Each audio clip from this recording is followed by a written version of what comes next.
Bakıda əl enerjisi ilə xəstələri müalicə edən bir həkim peyda oldu. Özbəkistanlı idi. Sonradan bildilər ki, bu başdan ayağa fırıldaqdı və həmən onu qovdular. Amma küllü miqdarda pul apardı. Adı İqbal Saliyev.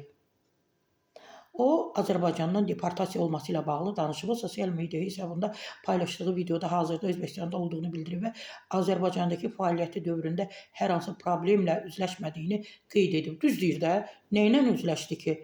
Tanınmışlar belə ona üst tutmuşdular, evinə qonaq aparırdılar, əzizləyirdilər, cibinə nə qədər deyəndə ki, küllü miqdarda da pul qoydular. Saliyev həmçinin onun barəsində yazan Özbək mətbuatını və bəzi blogerləri məhkəməyə verməyə hazırlaşdığını deyib. Güya mən Azərbaycanda polis saxlayıb və həbs edib. Bu iddialar hansı əsasla səsləndirirsiniz?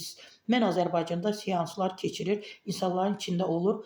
Allahdan şəfa diləyərək onlara kömək etməyə çalışırdım. Heç vaxt polis və ya rəsmi qurumlarla problemim olmayıb.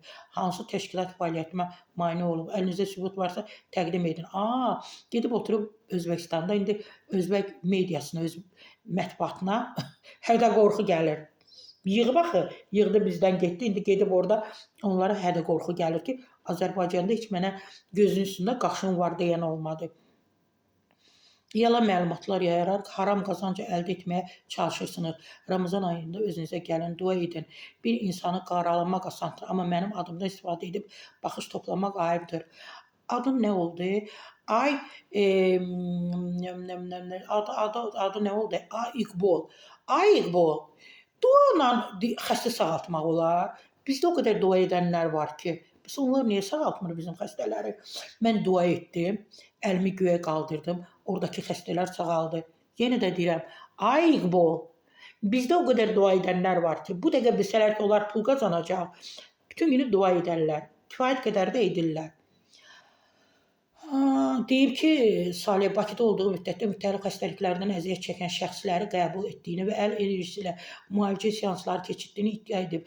Onun fəaliyyəti sosial şəbəkələrdə geniş maraq doğurub və müzakirələrə səbəb olub. Aparılan araşdırmalar zamanı isə müəyyən edilib ki, İqbal Saliyevin tibbi xidmət göstərmək üçün tələb olunan müvafiq lisenziyası yoxdur.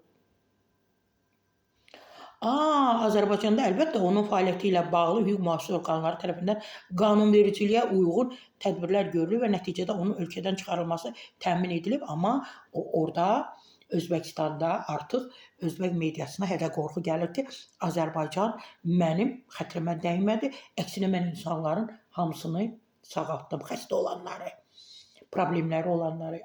İqbal, bizdə kifayət qədər gözəl həkimlər də var, ekstrasenslər də var, digər nələr də var, klinikalar da var, dövlət xəstəxanalarımız da var. Ora müraciət edəndə onlar həmən o problemləri həll etməyə çalışır. Sən get öz işinlə məşğul ol.